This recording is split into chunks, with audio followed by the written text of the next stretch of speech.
Le plus gros bagage qu'on peut tirer, selon moi, des pays scandinaves comme la Norvège, c'est la rétention d'athlètes. Puis je pense que c'est là notre plus grosse faille en ce moment dans notre système.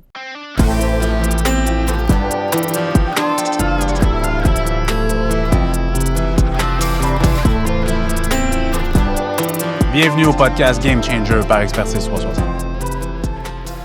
Salut Mike. Salut Alex, Comment ça va? ça va bien toi? Yes, ça va bien. Merci de prendre le temps avec moi pour un petit épisode du podcast Expertise 360. Bienvenue à tout le monde pour un nouvel épisode plus volet entraînement, développement chez les jeunes avec Michael Chagnon aujourd'hui.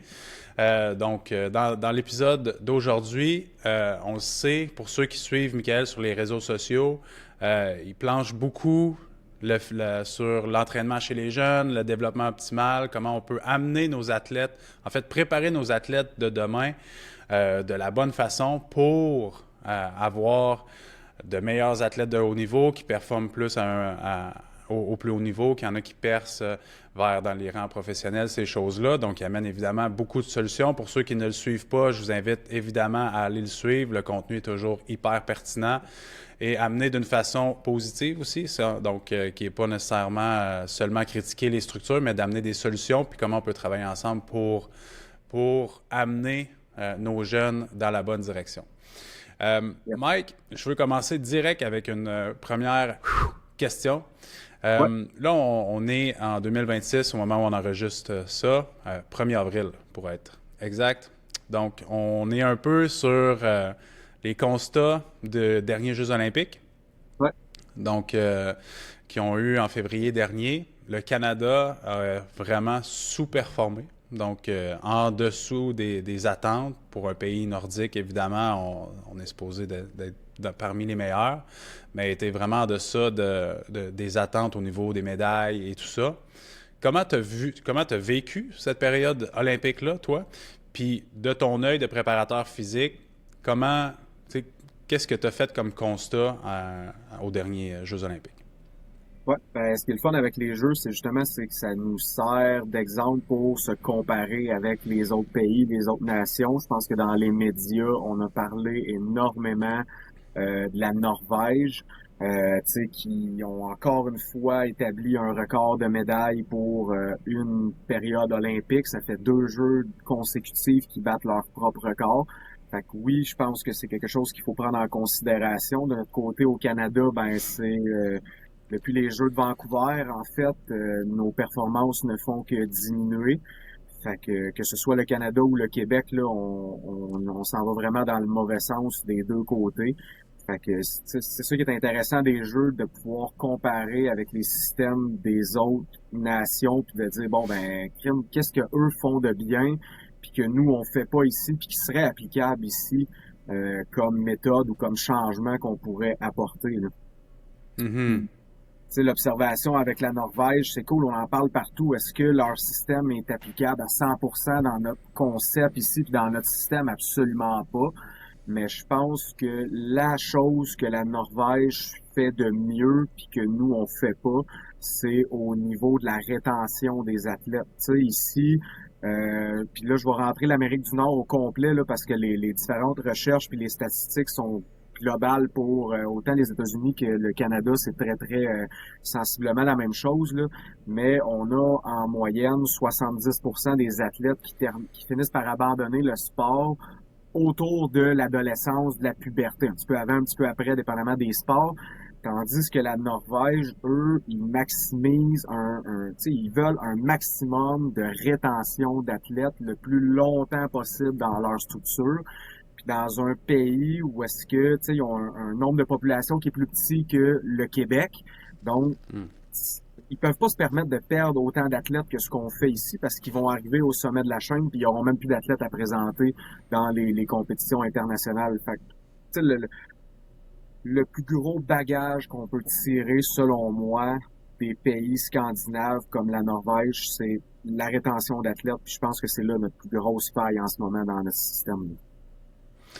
Puis je comprends que, bon, tu n'as peut-être pas une connaissance parfaite du système norvégien, mais as-tu des exemples concrets qu'ils font en Norvège pourquoi les athlètes font qu'ils restent aussi longtemps dans un mode de vie, disons, athlétique, actif. Puis même, je crois que ça va au-delà. Donc, une fois que leur passage athlétique est terminé, les gens demeurent actifs quand même. Donc, au niveau de Ouais. la sédentarité et tout ça, c'est quand même ancré en eux. Puis, ça doit être, les niveaux de sédentarité et d'obésité doivent être vraiment moins élevés qu'ici au Canada.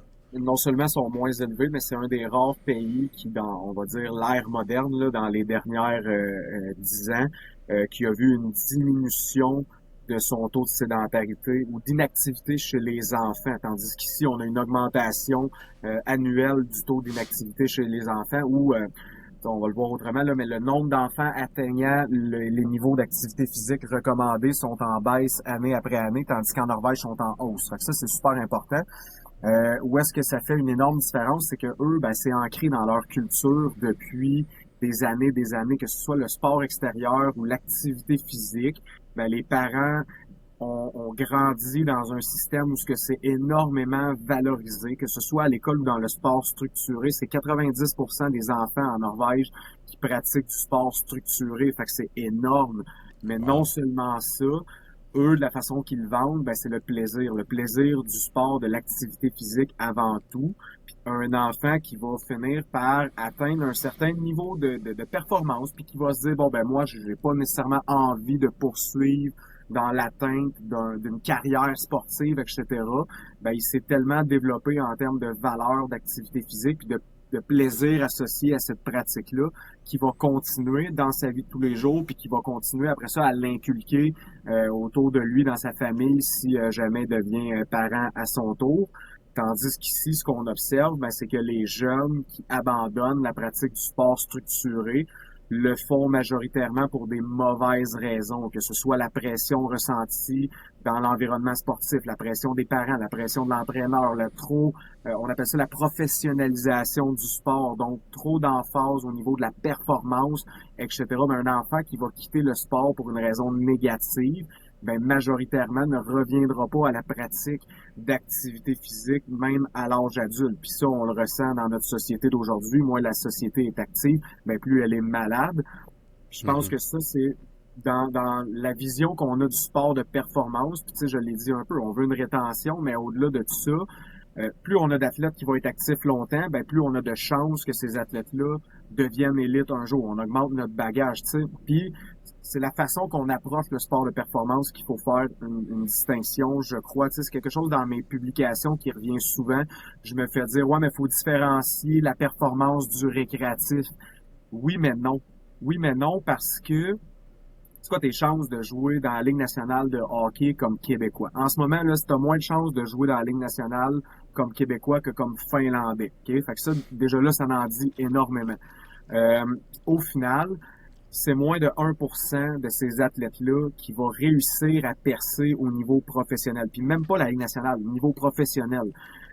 Fait que c'est quoi qu'on veut? On veut tout mettre en œuvre pour ce moins de 1%-là, ou on veut que la masse continue à progresser là-dedans. Puis moi, c'est là que je veux apporter un changement de vision, parce que selon moi, plus on va élargir notre pipeline, plus on va ouvrir les valves de l'entonnoir, ben plus qu'on a de chances qu'éventuellement, il y a de plus en plus d'athlètes qui vont s'épanouir dans le sport, mais aussi atteindre les niveaux professionnels. Puis ça, c'est vraiment le gros avantage des méthodes scandinaves, des méthodes en Norvège.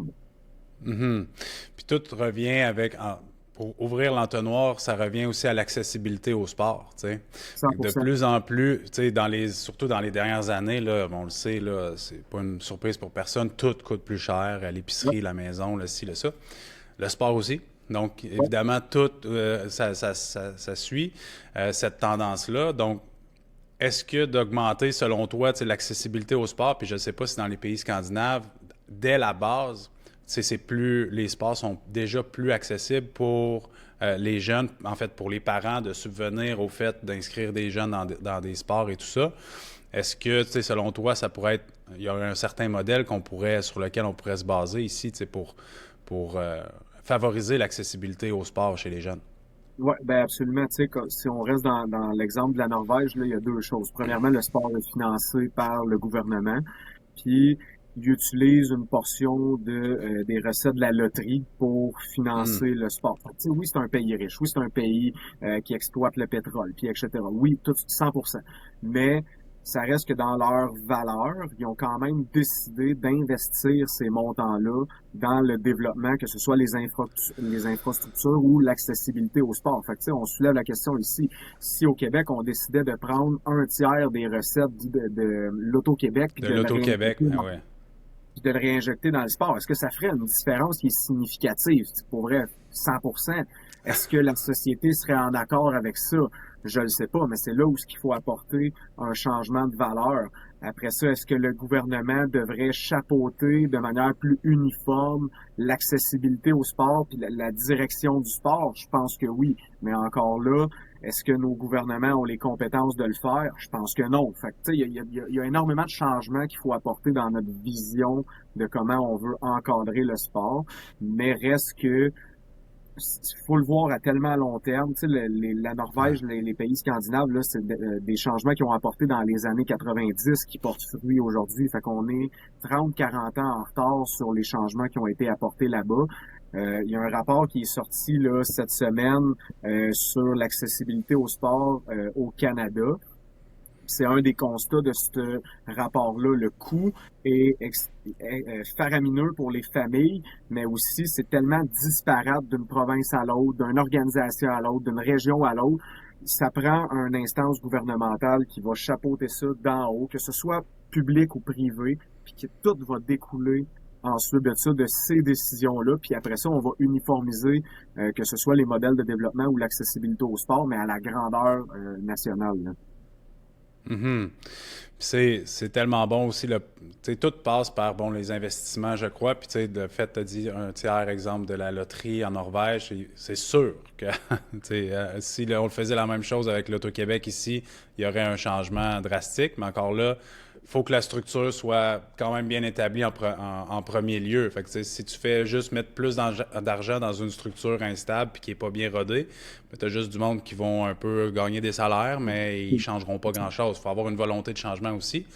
Puis, au début, tu te disais, depuis 2010, ça fait juste descendre. Mais à chaque pays hôte des Jeux olympiques, évidemment que le pays investit massivement pour le développement des athlètes parce qu'ils veulent faire bonne figure aux Olympiques. C'est eux le pays hôte. Là, on se rappelle, pour ceux qui n'ont pas vu le documentaire Icarus pour tout le dopage russe en prévision des Jeux de Sochi. Donc, évidemment, lui, s'est poussé à l'extrême ce qui a été fait par Vladimir Poutine et tout ça, le dopage étatisé.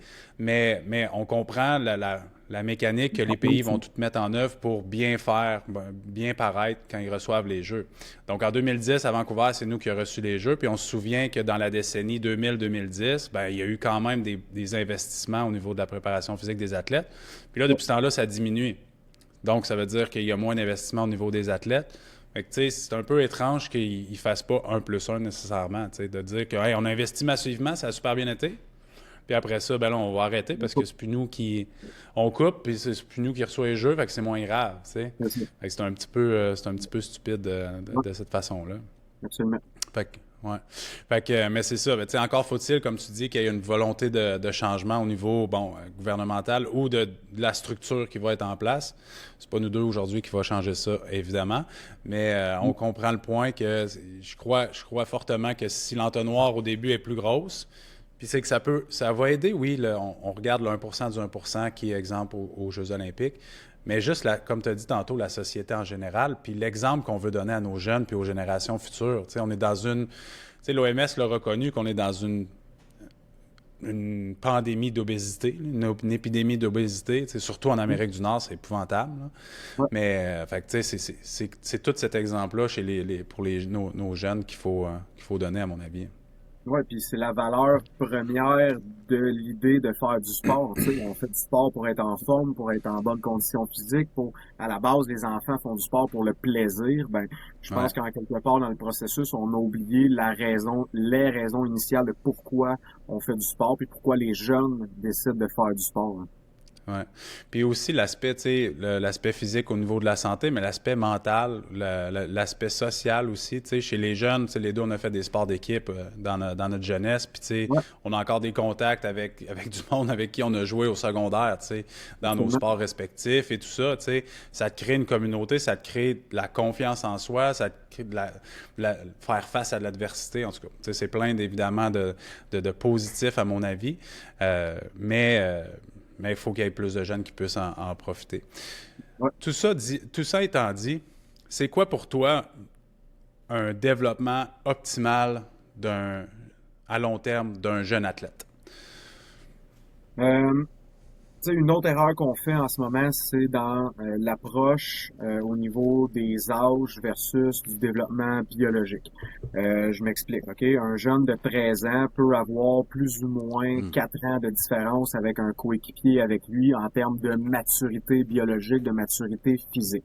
On peut pas changer le classement par âge au niveau des structures sportives, mais je pense qu'il faut arriver à avoir une meilleure ouverture d'esprit de dire qu'il y a certains développements hâtifs, développements tardifs, puis ça, on le voit autant dans les techniques qu'on va utiliser pour enseigner, que ce soit techniquement, tactiquement, le sport en tant que tel, mais aussi du côté de la préparation physique. Au Canada, on est les précurseurs de ce qu'on appelle le DLTA, le développement à long terme des athlètes, un programme qui a relativement très peu évolué dans les dernières décennies, mais que dernièrement, il y a un groupe de recherche là, qui a apporté une vision restructurée du DLTA, où est-ce que justement on prend en compte davantage le développement biologique, la puberté. Qu'est-ce qui devrait être travaillé avant la puberté? Pas nécessairement 13 ans ou 14 ans, mais vraiment la puberté hormonale, la poussée de croissance pendant la puberté, puis après la puberté. Puis la façon que eux l'apportent, c'est que sensiblement, toutes les qualités devraient être développées, peu importe où est-ce que tu te trouves dans ton cheminement de développement, puis où est-ce qu'on va en faire une grosse différence, c'est dans la manière qu'on va enseigner ce développement-là. Fait que, tu sais, si je prends exemple le développement de la vitesse, ok, l'utilisation de sprint pour améliorer la vitesse chez les athlètes. Fait que la grosse fenêtre de développement, selon le DLTA original, c'est après la puberté, autour de 13 à 16 ans. On a une belle fenêtre pour travailler la vitesse. Mais qu'est-ce qui m'empêche de le faire avec des jeunes de 8 ans? C'est juste dans la Mhm. façon que je vais l'enseigner. Fait que comment est-ce que je travaille la vitesse avec des jeunes de 8 ans? Ben, je joue à des jeux. On fait des jeux, on joue avec des jeux de poursuite, des jeux de tag, que ce soit lancer des ballons, courir après, que ce soit un paquet d'environnements comme ça, versus avec des athlètes plus avancés, où ce que là, je peux me permettre d'aller amener des correctifs techniques, des techniques de Mhm. course plus spécialisées, où est-ce que je peux utiliser vraiment des méthodes d'entraînement qui vont permettre de développer certaines phases du sprint en lien avec le sport spécifiquement.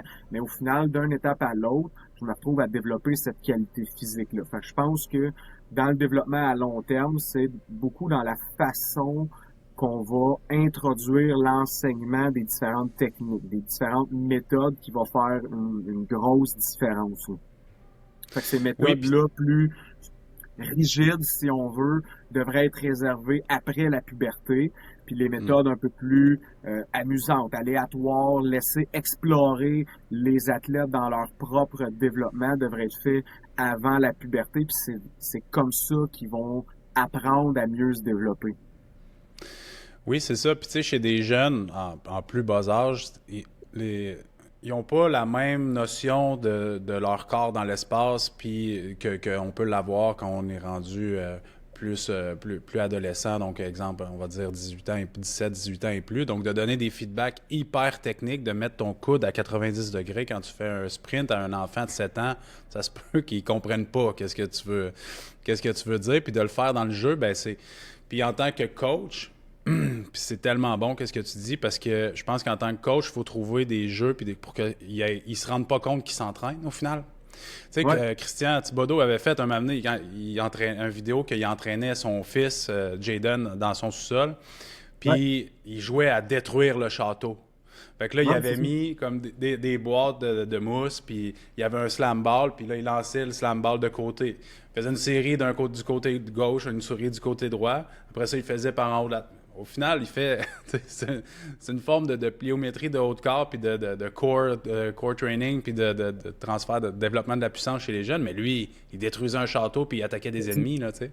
Ouais, c'est ça. Je me souviens, Christian, il mettait des vidéos que son fils, il était habillé en super-héros, puis aujourd'hui, c'était le circuit training des Avengers. Ben, c'est exactement ça.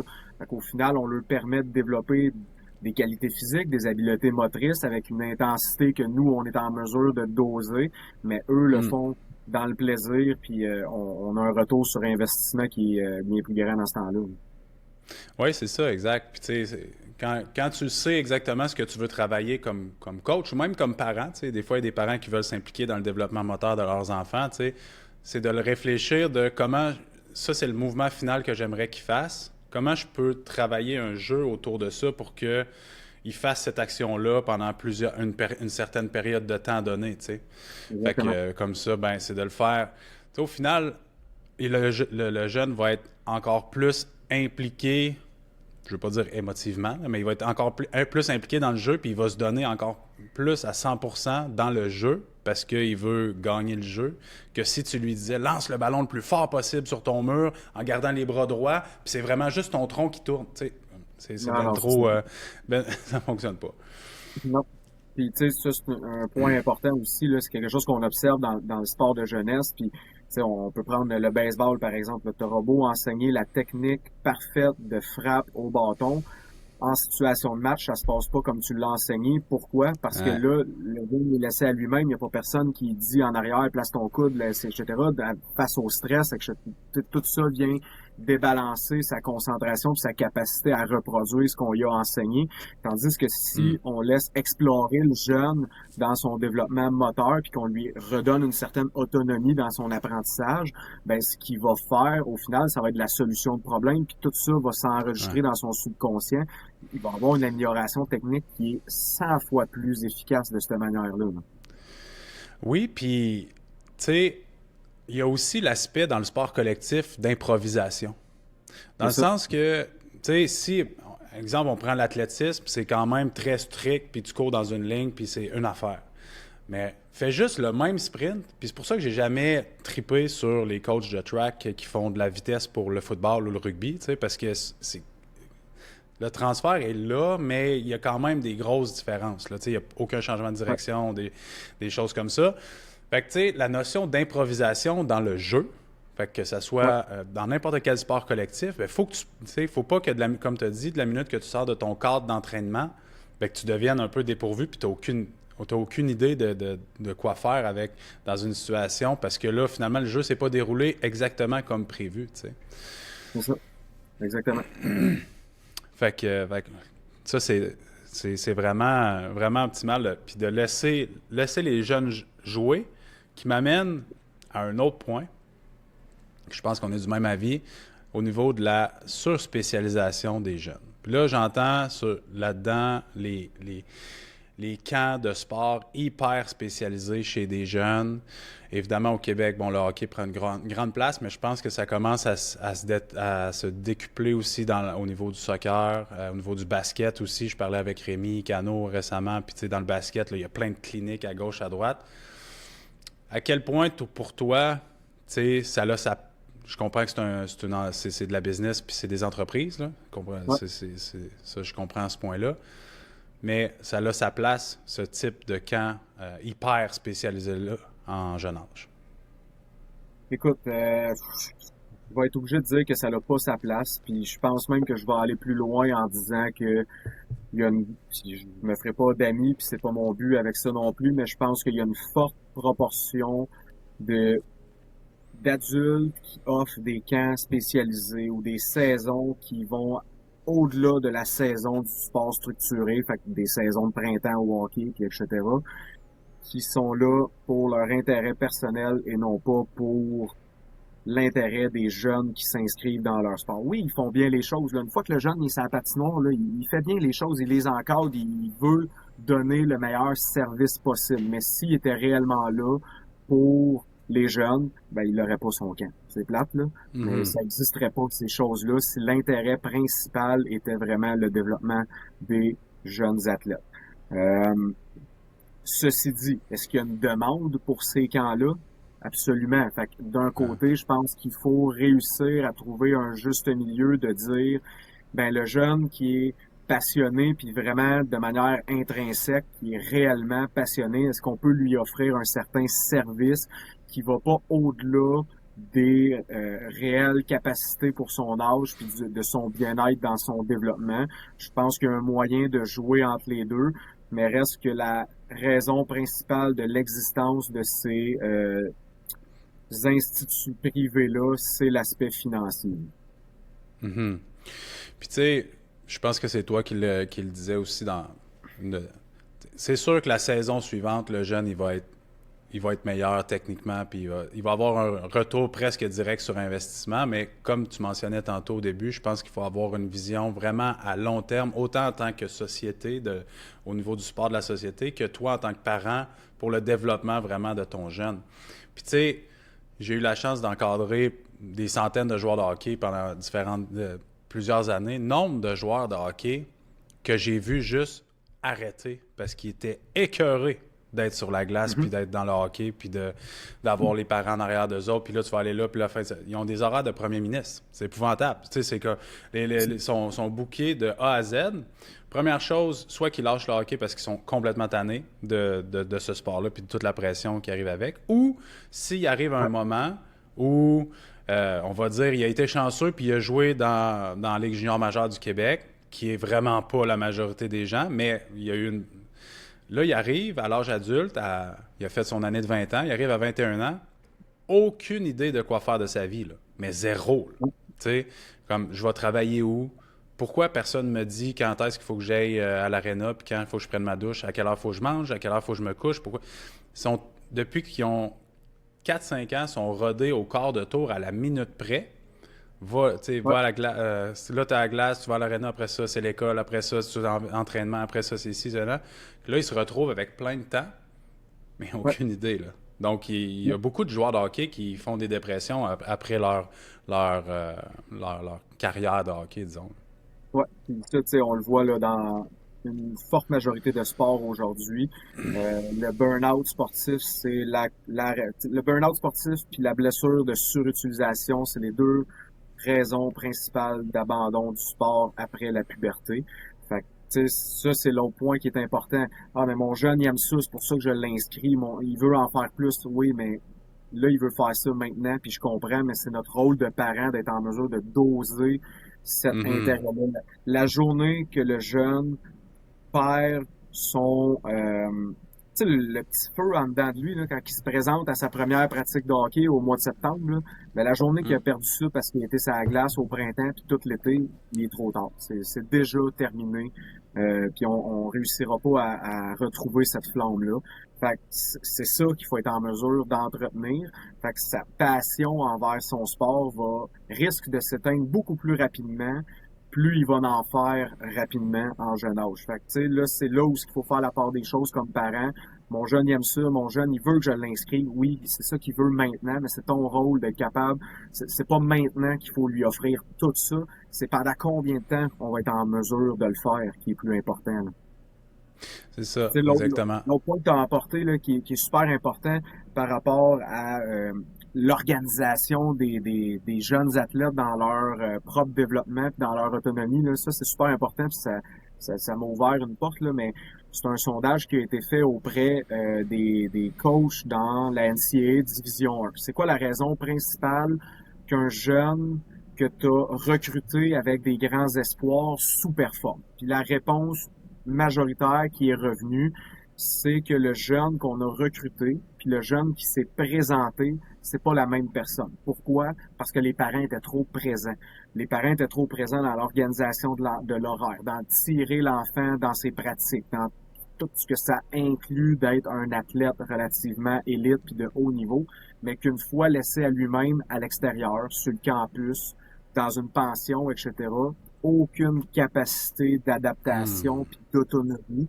Fait que le jeune, il se désorganise complètement, puis il n'y a plus d'intérêt envers son sport parce que tout ça devient une pression qu'il n'a jamais appris à gérer.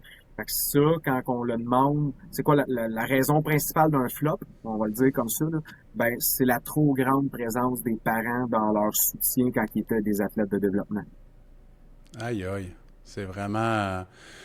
Mais en même temps, tu sais, c'est surprenant, oui, oui et non, dans le sens que le chiffre est vraiment surprenant.